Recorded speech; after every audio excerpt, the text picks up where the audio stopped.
Welcome to the Full-Time Life podcast. I'm Steph. Full-Time Life is all about acknowledging that the concept of work-life balance is flawed. There's no such thing as work separate and apart from life. It's all just life.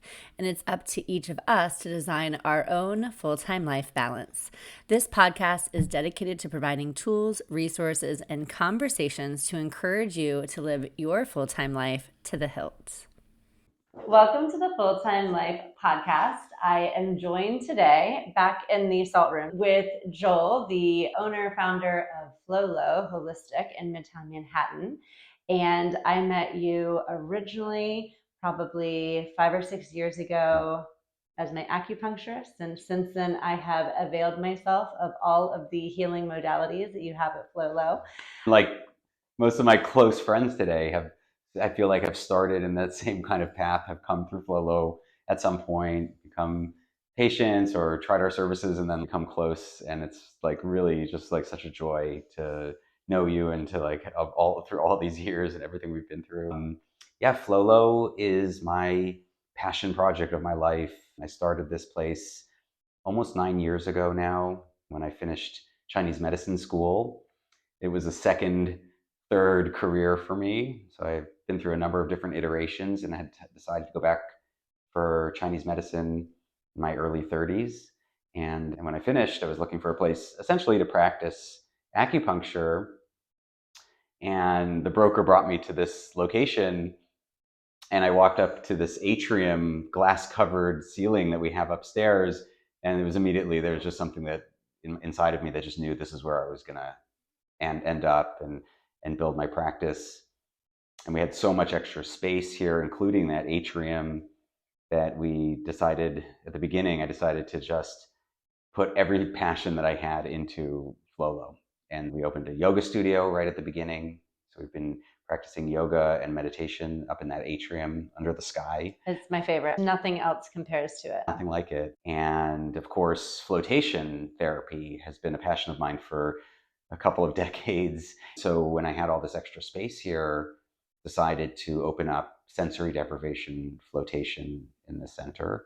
So in addition to being a place for holistic medicine and body work like massage and Thai massage, it's also a sensory deprivation float center, and built this beautiful salt cave that we're sitting in. So we have 2 different salt caves here, an infrared sauna, and just 2 years ago, we were able to bring in a cold plunge and a steam room. So we have this really amazing bathhouse, private bathhouse where you can do cold plunging and then quickly run into the hot steam room afterwards. Since I've met you, I feel like you were doing the things before the things were cool. The sensory deprivation was still, I feel, on the fringe when I first tried it with you, but you were doing it first, and there's no first to market win there, but it tells me a lot about you being plugged into your kind of intuition. What's the next healing modality? What's going to be good for people?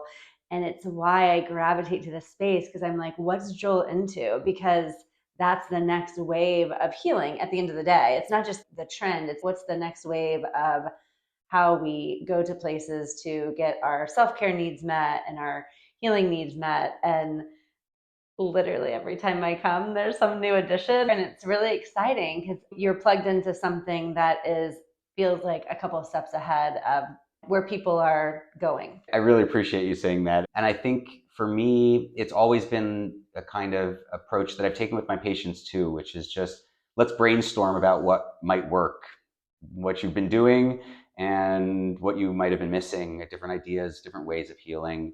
Flotation came up for me in my life when I discovered meditation and psychedelics. And I always joke that it was one Google search that I found psychedelics, meditation, Eastern thought, Taoism and Buddhism, and then flotation, like was all one Google search that I discovered all those things at once. And so I've always been fascinated at the same time by all of those practices. And for me, flotation was really about meditating. I didn't know how to meditate at the beginning. I didn't think that it was possible for me to calm my mind or find that inner peace that we can find in meditation. Mm-hmm.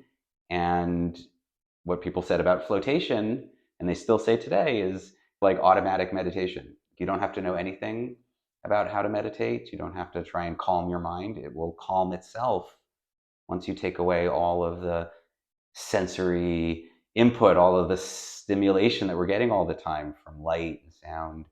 When you're floating in the dark and quiet, your mind just naturally goes into this deep meditative state, which is so healing. I'm always looking to bring my passions into my work, and my work is my passion. And so, yeah, they do overlap all the time like that. And it shows. There's one, before we move on from this, talking about this space, there's some elements that are unique and special. Everything in this space, I think, has personal meaning, has history now. We've been here for so long. When we first built this space, it was a bit of a shoestring. It wasn't like we had investors come in and spend a lot of money. So we had to put things around the space that were personal, that we loved. I think it always shows here when people come in. It's your home away from home, in a sense, in the middle of Midtown. A very homey energy that I've always tried to cultivate in this office. The space is in between Central Park, Radio City Music Hall, Rockefeller Center. It's in the mix of everything, these energetic centers. And I said this last time, it's really important to have a place like this to come to nourish in the city that never sleeps, because it can be so stimulating and wonderful to be in New York. And yet there has to be some sort of counterbalance to it, in my mind. That's what kind of always drew me here. There's more coming though. What's your next what's FloLo moving into? Why is it so important to you? Yeah, this is a really opportune time that we're talking, because in about 2 weeks, we're opening up our psychedelic center here as well. And it's something that I've been working on for almost 3 years. About 3 years ago, this occurred to me that maybe I could bring this other passion of mine, which is psychedelic medicine, into FloLo as well. And there's so much here that crosses over with psychedelic medicine that I just always felt like it was perfect. And in about 2 weeks, we're opening up FloLo Mind, which is a truly holistic psychedelic program in which we are bringing in ketamine, which is the psychedelic medicine that we're allowed to use right now, and is just such a powerful tool for depression and anxiety and PTSD. But we're combining it with all of the holistic interventions that we have here. So people who come through that program, besides getting the medicine, and everyone's going to get about 6 treatments of ketamine, but they're also going to have access to all of the other services that we have to offer, access to all of our yoga and meditation classes, all while they're in this program, as well as talk therapy all the way through it. And for listeners that might just be learning about psychedelic medicine and how it works, essentially a new patient comes in and is given an infusion of this medicine called ketamine. And they do that here at FloLo under the guidance of a medical professional, a psychiatrist or a nurse practitioner. We have an amazing team of different practitioners that are going to be working it. And then after each session, you're given a guide, a person that kind of stays with you throughout and has a talk session with you after each of these medicine journeys to integrate, to figure out what you learned from the session, to find the challenges and the challenging things that came up, and to talk about them, which is such an important part of using psychedelics, I think. And the science on psychedelic medicine over the past decade has shown that when you take the medicine and you do it along with some kind of talk therapy, some kind of integration, that it's so much more powerful. I've integrated all that into the program. And then on top of that, you have this unlimited access to FloLo, to float, number one, to use the sauna and the steam room and the cold plunge, to go to all the yoga classes, all of this work for your body that you get to do, and for your mind along the way as a patient in the program. You get to do it all here. So it's a very unique kind of approach to psychedelic medicine that I've been thinking about for so long, and is finally coming alive. And what you're offering with this extra support is, I'm still new to understanding it all, but whatever comes up, sometimes that's a lot to just sit with yourself. It's like, where does it all go? And the fact that you provide the extra support, it's not just the experience of the psychedelic, you provide the extra support to really navigate through what comes up as part of that experience. And I think that's pretty unique as well. And it's through a dedicated guide, but also some of these other modalities fully supported in that state. Because stuff comes up, right? It's so important. Yeah. If you've had experience with psychedelics, then you know that, yeah, you're opening a door to a part of yourself that you may never have seen your entire life. Parts of you come out to the surface and they show themselves and they start talking. And it can be very jarring for people sometimes to uncover those things about themselves. It's, in a way, it's a kind of therapy that Yeah. in talk therapy, you might uncover those things over weeks and months and years in your with your therapist, but in a psychedelic medicine session, that might come up all at once. And yeah, having somebody to work with, to integrate with, to talk about those things with is so important, Yeah. and really the essential foundation of FloLo Mind, what we're doing with it. Yeah, and that you're not on your own. And for these 6 sessions, what's the time gap in between each? Everybody's a little different. And that's really another foundation of this program. It's a very customized program. So not everybody's going to go on exactly the same course. Not everybody's going to have the same dosage scheduling. So some people are going to take 3-4 weeks, and some people are going to go 6-7-8 weeks with those 6 sessions. It really depends on the person and what they need. But again, throughout whatever amount of time they're taking, they have a guide. They have guides and a team of people that's working with them to help them really transform their lives over that time. That's really the goal, to have this period of time in your life where you come in as one person and you get this chance to really transform into someone else, that kind of that person you've been wanting to become. Your true essence, True self, in a yeah. way. Why now? What is it about this point in time? Such a good question. Yeah. Like I said, I've been interested and involved and researching and experiencing psychedelics for 15 years now. And when I started, it wasn't something that people were talking about at all. It was very much under the table and secret and taboo in a lot of ways. And I think we as a society have really evolved to understand the potential of these medicines. I think we've, as a society, found a lot of, or received a lot of trauma maybe from the other medicines that we've had for many decades that haven't always served us for mental health. And there's, I think, an urge, a societal urge to really find something better than what we've been using. And then there's been all this research, so much research, so much money has gone into research over the past decade. And so all of a sudden, this conversation about psychedelics that I couldn't really have with patients in my acupuncture practice very much. Occasionally, somebody would want to talk about it with me, and it would become this kind of hushed conversation. Now everybody comes in and wants to know what's the deal with this, with psychedelic medicine. How can it help them? How can they use it safely? And so I think that when that started to happen for me, that was a light bulb went off for me. Now is the moment where I can finally, like you said, bring another thing that I'm passionate about, that I really believe is so important to use for healing, bring that into my practice here. And you have a lot of people in different facets of like biohacking and all kinds of optimizing your health or optimizing your well-being talking about it, which I think just as a collective starts to just make it less weird. Is that, if that's definitely the way in the biohacking world, but also even in like just mainstream, yes, right? Actors and writers and politicians, and talking about it above board, and even the legal landscape changing so much, where in a number of states it's become legal all of a sudden, and around the world in countries that have made it legal, and then all that research, it's just all coming together. I really believe that these medicines, and I shouldn't say medicine because there's so many kinds of psychedelic medicine, from plant medicine to the synthetic medicines that we use.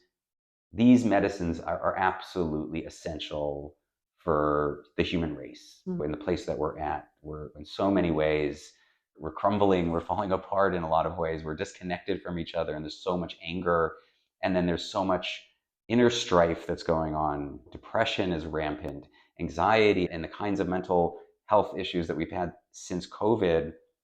I think that there's just like really no choice for us as people but to turn to these medicines that have been around, some of which have been around for thousands of years and used for mental health by peoples around the world for so many eons.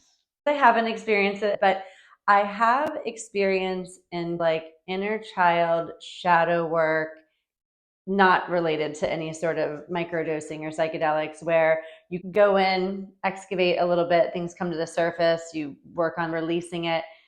How is this deeper? Is this completely different? Are you seeing a shadow side of yourself when you're in the experience?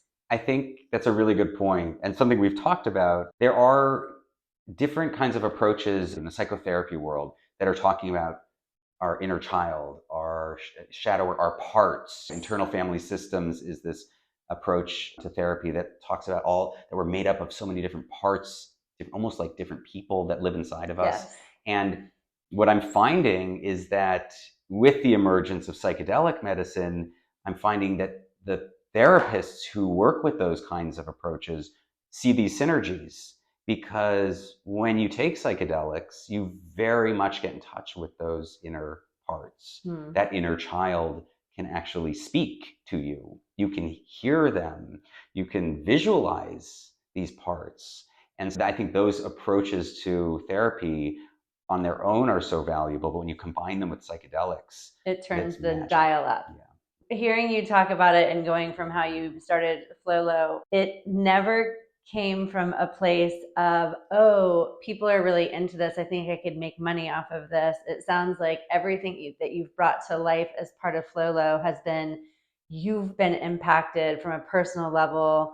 It's changed your life and you want to offer it to other people. And I think that's a really beautiful way to run a business that is less minded towards what can make me money and more minded towards, this was my experience and I want to share it with the world. And this is the next iteration of that.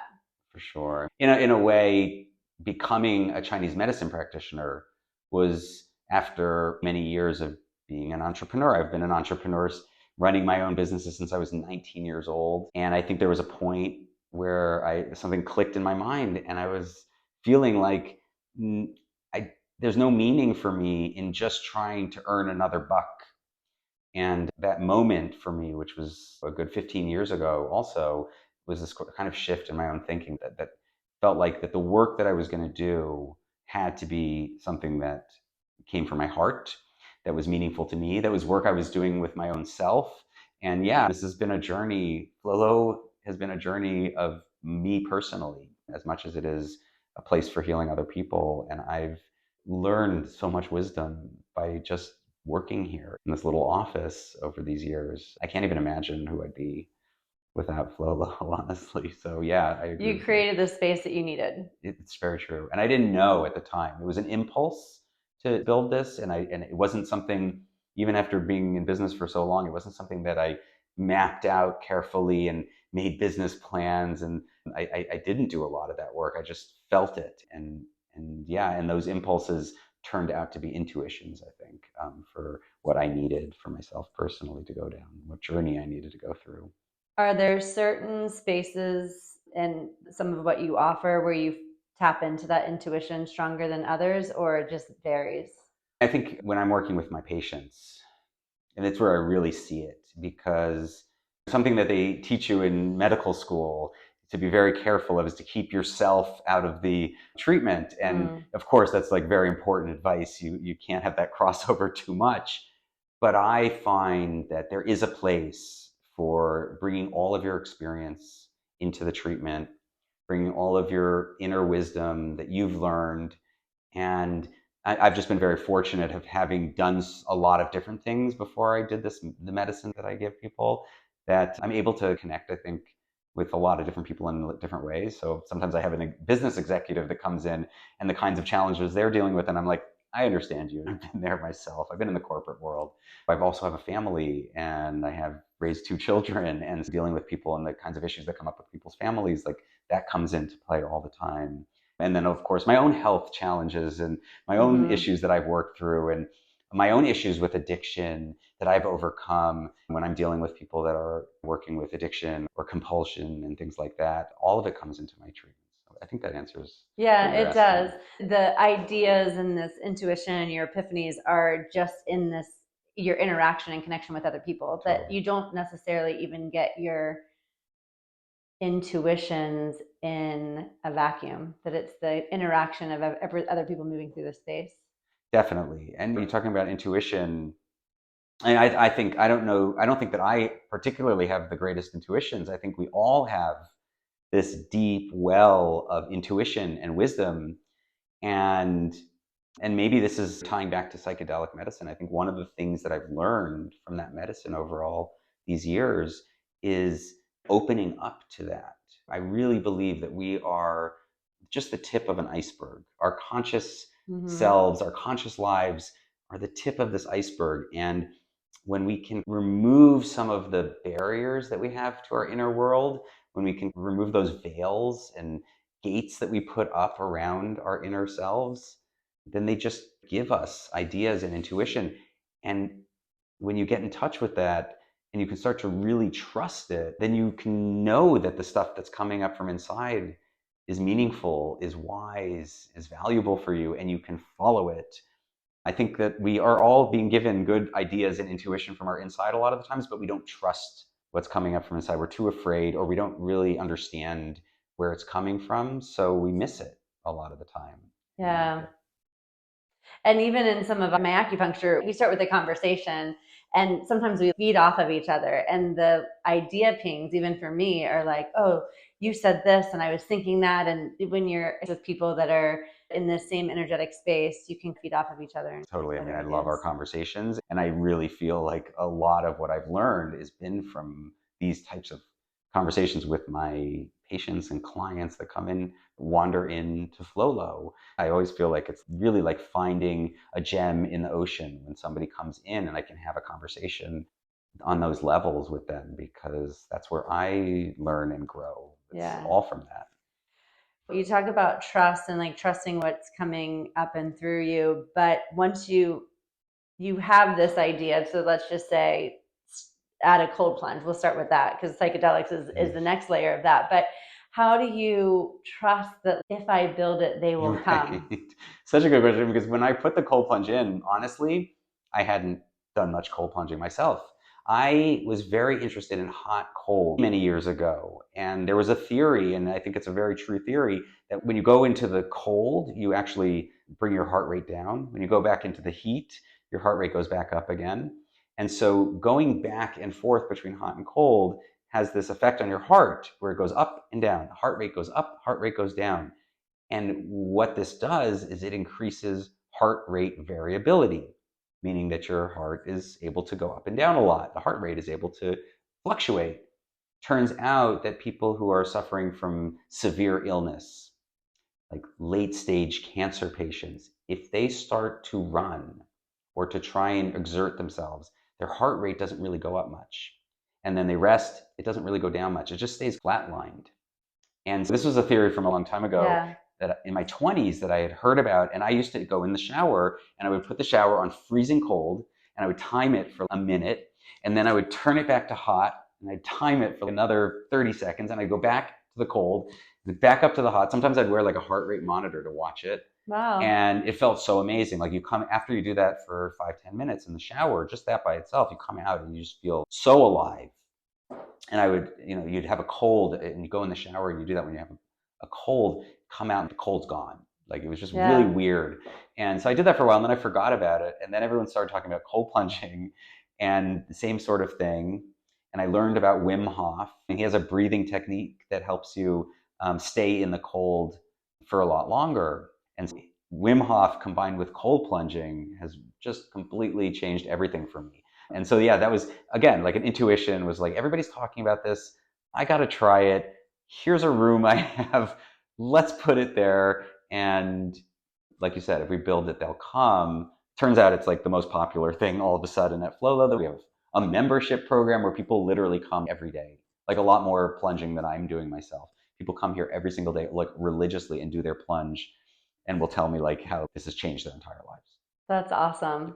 One of the things I know about the story of adding the cold plunge is that circumstantially with the building, it's almost like you had little signs along the way of this is the way, keep going. Yes. And that was discovering this space downstairs that already had the sauna built in. And I think it's a really important story of any journey, that when you start down something, sometimes you get a brick wall and sometimes you get a perfect sauna that's already functioning. And I think that's part of that if you build it, they will come, but you were still very in tune with what was synchronized. Oh my gosh, a couple of lessons, if I may, about that story, Yeah. because here's the first one, which is that every disaster, and even I think even every suffering that we go through, is a source of wisdom and is an opening to something new in our lives. And so that was a perfect example where I had built these really beautiful float rooms. In fact, this salt cave used to be one of my float rooms. I remember. And right when I first opened,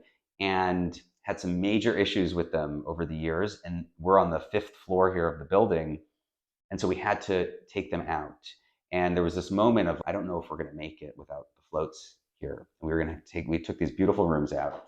And I discovered in the basement, there's a spa in the basement of this building. And I found out that they had an extra room that they weren't using down there.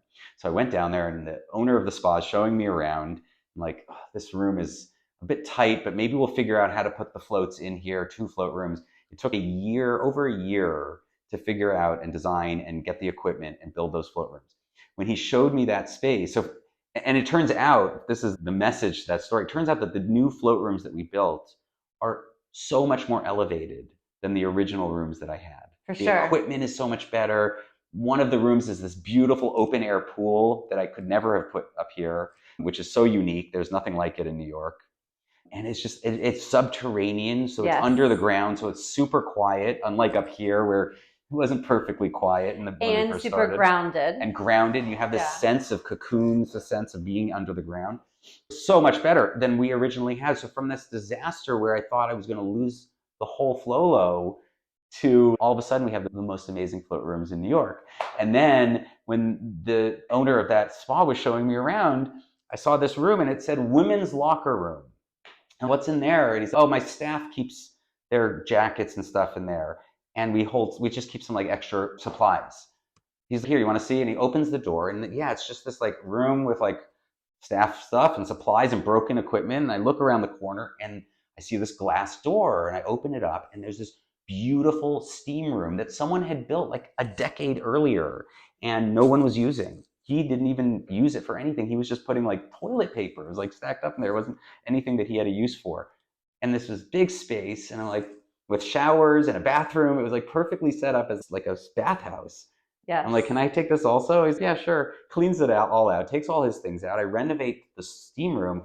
And yeah, I think the message there is keep your eyes open for opportunities that are all around you all the time. And sometimes we get really focused on our vision of, I'm here to accomplish a certain task, and you miss all the things that are on the sideline.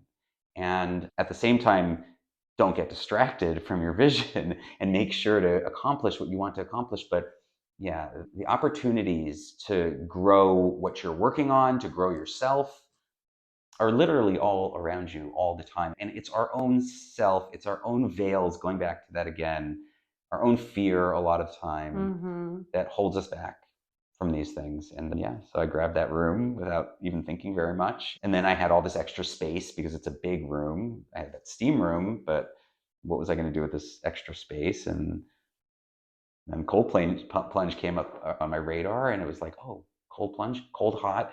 This is perfect. This is another healing modality that we can bring here. And it's really just intuition. And it's perfect for cold plunging in the city because realistically, you're not in the cold plunge for very long. But when you do go back and forth between hot and cold, now you need the room for an hour because now you want to go back and forth and shower afterwards. And it lends itself to this. Most of your rooms are 30 to 60 minutes long, and it lends itself to that experience versus I just need a 90-second cold plunge. Yes, well, we do both actually. So that was my original intention. Yes, hour-long session where you can use the steam room and the cold plunge, and then all of a sudden a whole bunch of people came in and they're just like you. They're like, I just need it for 3 minutes. So we created the 20-minute express. I've done that too. Yep, and you got a shower and a cold plunge, and people come in before work. They come in their lunch break, they jump in, take a shower, and they go back to work. And so yeah, it lends itself to both. My next plan if the next room I want to build here will be a cold plunge by itself. That's such a great example of you accepting what was, which was that the float tanks weren't working up here, and following where it led you, which ultimately was down to the basement and an even better space than you could have dreamed up. Yeah. And FloLo Mind has followed a similar Oh kind my of, gosh, of did something have course. to fail first, or I mostly you're mean, just following the yes. pings? I think we can all do this in our lives, by the way. I think this is a valuable practice to go back through all of our failures and all of those moments when we thought all was lost, and then look forward from those points and see how, well, where you are today would never have occurred. You wouldn't have gotten here if it wasn't for that failure, if it wasn't for that suffering a lot of the time. And yeah, my story of FloLo Mind is the same. It's been 3 years, not because it just takes 3 years to do it, but because I had to go through 6, 7 iterations, 7 times where I thought, this is it, put in my whole soul for months and months with teams of people and set things up, and then it all fell apart. It wasn't the right plan. And for one reason or another, it's tricky putting these things together. You're dealing with regulations, you're dealing with lots of different people and personalities, you're dealing with money and finances, and to all come together perfectly is a challenge. And I failed 6 times. And literally after the last one, had said to myself, this is not my wheelhouse. I love psychedelic medicine. Other people can go and build it, and they'll do really well, and they'll give a great healing service to the people of New York. And it's not for Joel. I have other things, other projects to work on. I really gave it up completely. It was like almost immediately after giving it up that the next iteration came into kind of my orbit. There was another opportunity, and it was just this feeling of, nope, the universe is not going to let me give up, even if I want to. And I thought that was so instrumental for me. I mean, it's really taught me that sometimes when you're on your kind of path, you can't give up, even if you want to sometimes. And that's, a little bit scary to feel like that. Like you have to go forward. The only way out is through. And, but also, really gives you this feeling, this kind of warm sense of purpose, a feeling of nothing's going to stop me from accomplishing this because it's what I need to do. And I don't necessarily feel as though there's something outside of me even, or metaphysical, or I don't even try to make a determination of, is it some other beings or something that are, the stars are aligned. It's not necessarily the way I think. It feels almost as though it's really like an inner sense of, this is what I should be doing, but I wasn't aware of it. And so I made decisions, or I had it, like we were talking about, intuitions, impulses that I didn't necessarily understand at the time. And now looking back, realizing that, oh, there's a part of me deep inside that's been thinking about this for much longer than I even was aware, and setting out my path for me. It seems like you wake up every morning with a fire in your belly for this space, this experience, adding on the psychedelics. One of the last times I was here, you said, I've surrendered to, this is my purpose, is bringing these healing modalities into the world. And so I don't want to mischaracterize it. What is it that like gets you going every morning to show up again? What is it? What is the inner fire? How do you renew it? And I mean, I would say, we're going back to that kind of therapy that we were talking before, that about the therapy that looks at the different parts of us. And I believe we all have that inner fire. And sometimes it feels like we have multiple sources of fire pulling us in different directions. And these are our parts.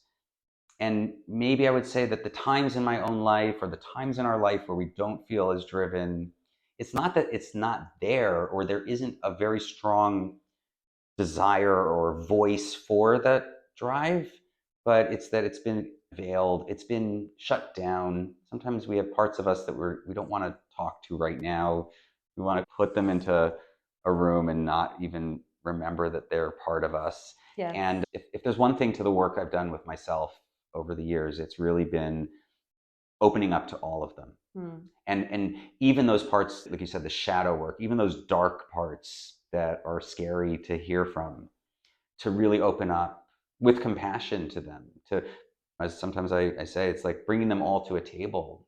It's like bringing them all to the conference room, and letting them all know that they're part of your team, and realizing yourself that all these parts of you have one desire. Their one love is you. They want to see you succeed in life, all of them, even if sometimes they sound like they don't so much. Sometimes they feel like they're self-destructive or they're self-depreciating. But when you really start to listen to them, you find that all the parts of you really are, and all of you, every cell in your body is trying to keep you going. And so there's this kind of energy that you are carrying.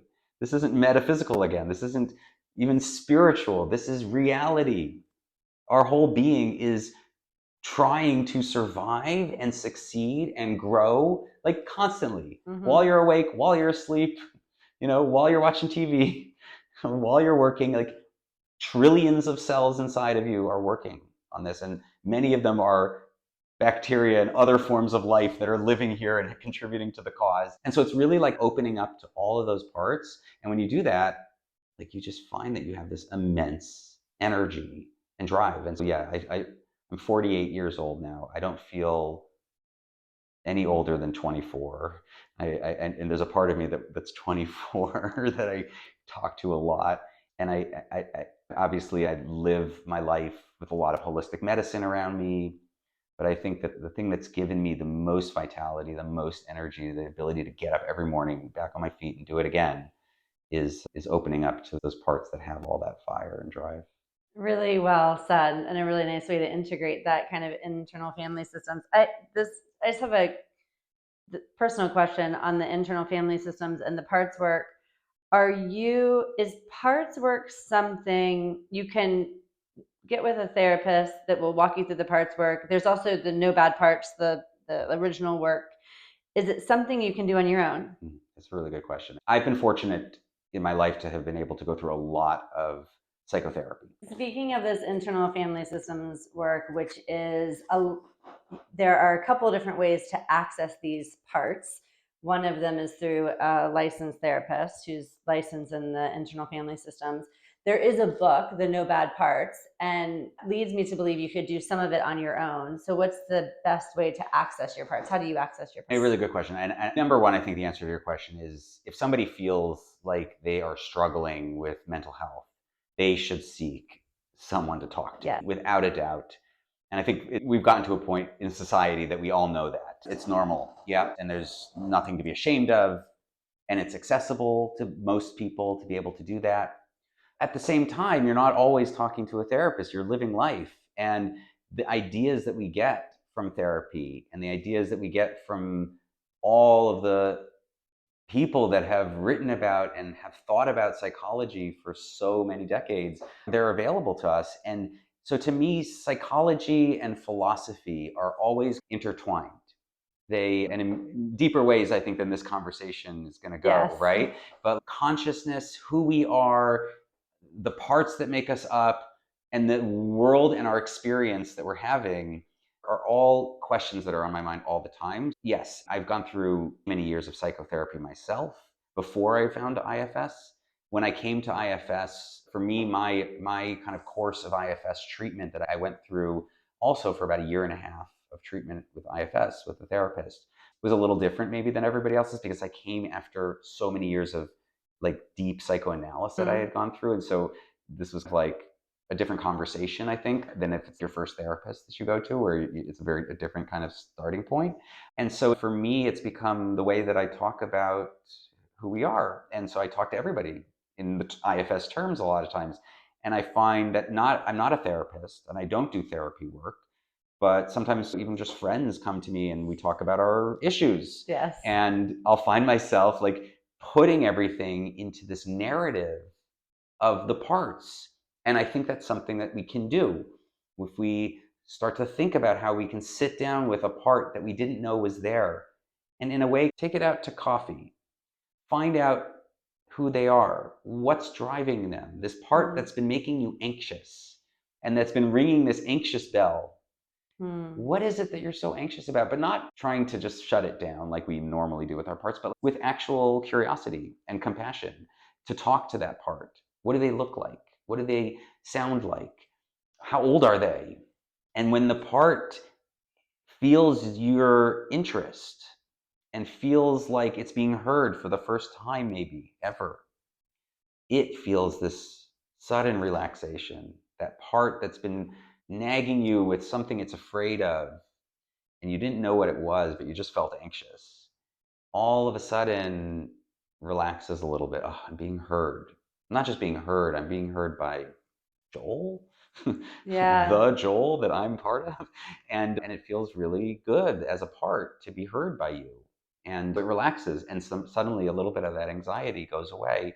And yeah, maybe you didn't need therapy for that little conversation. Obviously, it's very hard to uncover some of those deeper parts that go way back. Yes. And when we have trauma on top of that, that really create walls around parts of us, you need somebody to talk to, somebody objective to talk to. But it doesn't mean that you can't do some of that work on your own or in meditation.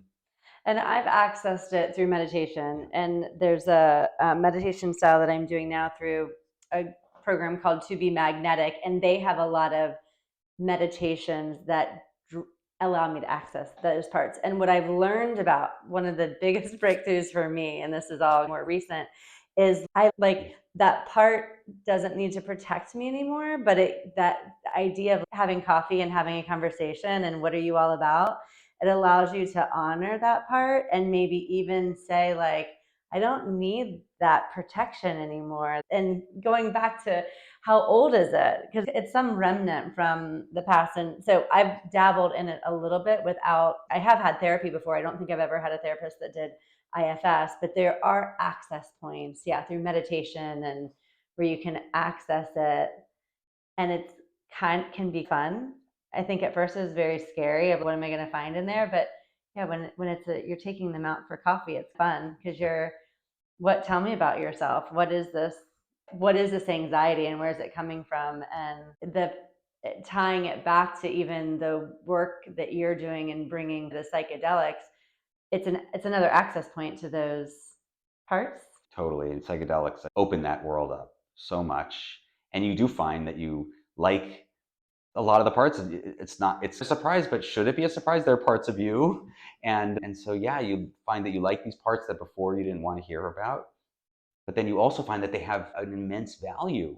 You find out that there's a part of you that you've been shutting down, but it's only because of that part that you have been able to not fall off a certain cliff that's been in front of you, that you've been able to stay away from certain dangers in your life because of this part of you that was maybe a little bit too much, making you feel anxious, annoying you with fear.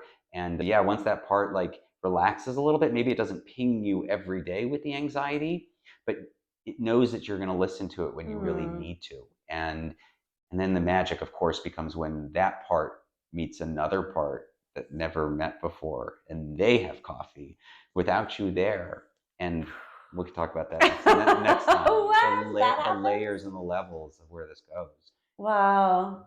And these parts become your team, and they work without you. They don't need you there all the time, and you can let them go and work once they meet each other and they're comfortable and they can trust each other, not to shut each other down or try and speak over each other, right? And not to, one's not trying to dominate the other one anymore in your life, but these parts of you are sitting, like I said, around a table and strategizing together and feeding you wisdom and feeding you guidance and vision and drive and all the amazing things that you need to achieve all the things you want to achieve in your life. It's all right there. This is not something that anyone has to even take medicine for. It's really right there. Yeah, it's within you. Yeah. It is you. It was a really fun conversation Mm. on parts work and tying back to why you do what you do and how you wake up every morning. It's not always the same part that's fanning the flame. No, it's not. What else do you want to share, I think, before we close out about what you're all about, what you're bringing to life here? And I think we're in a time to wrap up this conversation. I think we're in a time where we're very confused about the future. We've been through these moments of trauma, these years of trauma that have shifted everything that we thought was real. And I think we're, in many ways, like the despair that sometimes we feel is making us numb, and we're just like moving forward. And I think it's valuable in all of that, because I feel it too. But I think it's valuable to take a moment and realize that as much as this world seems, and many things in this world seem bleak and there's no hope, there's so much hope. And there is so much opportunity, again, that we can find. And we are not powerless to do change, to make change in this world. That every single one of us can get in touch with our own inner strength and can make changes that ripple through this world. And it's exciting. And we have to balance that part of us that feels fear and despair is there, and it's important. And it's letting us know that there are dangers ahead. But there's another part of us that's super excited that we're evolving rapidly into something that we don't even know what we're going to become. And that's, to me, very exciting. I feel like we're at a point as a species, and not just a species, this planet is at a point where it's a turning point. It's a pivot moment where we're going to become something else. If anybody's watching the world of artificial intelligence, we've had maybe some conversations about that. It's something else I'm super fascinated by. I really think it's very scary and there's this danger, but it's also this turning point in our evolution that we can't ignore. So that's where I leave with, on the positive and optimistic and hopeful and excited note, I hope. So good. If anyone wants to learn more about the psychedelic clinic and more, it is FloLo FloLo Mind. Yep. And your website is? It's FloLoMind.com. Okay. If you're interested in the holistic stuff we do, that's FloLoHolistic.com. Okay. And all you have to do to connect with us with FloLo Mind is just fill out a little form that's on the page, and probably I'll get in touch with you myself and we'll have a conversation. Which is wild that you're the one who gets in touch, that you run this entire thing. I want to talk to everybody about this stuff. Everybody. Very cool. Thanks for sharing your passion. It really comes through, and I'm glad we got to actually hit record and record it, because I get a dose of it every time I'm here, but this is so good. My pleasure. Thank you. Such a joy. Really. Yeah. It's so much fun. We covered a lot of topics on this episode, and I want to share some additional resources with you in this postscript if you want to learn more. First and foremost, if you're in New York or traveling to New York anytime soon, check out Flo Lo Holistic. It is truly a wellness center designed for rest, recovery, restoration, and healing. My favorite newest addition is called the Light and Sound Therapy. I like to follow up an acupuncture appointment with a stop in this light and sound therapy room. I personally am able to drop into meditation within seconds, and once I drop in, it's a wild experience.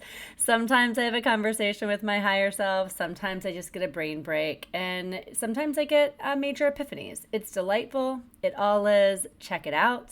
When we recorded this episode, Joel was on the verge of opening FloLo Mind, growing out the FloLo offerings so that it is truly a center for transformation. If this is the first time hearing of psychedelic medicine and therapy, consider checking out the work of Michael Pollan. He wrote the book How to Change Your Mind and has a Netflix series of the same name. I really liked his episode with Dan Harris on the 10% Happier podcast. He explains it in detail and validates experiencing this type of therapy with a guide, which is exactly what Joel offers as part of the FloLo Mind. It is FloLo, like floating lotus, but for short. You can check out the show notes for links to it all. And the last thing I want to mention is we talk a little bit about internal family systems, IFS, and parts work, and I can recommend a really good book if you're interested in learning more on that. It is No Bad Parts by the creator of IFS himself, Richard Schwartz. Tim Ferriss also has a really good episode or two with Richard Schwartz in it if you're curious about learning more about parts work. I hope you enjoyed this episode. I'm glad you listened.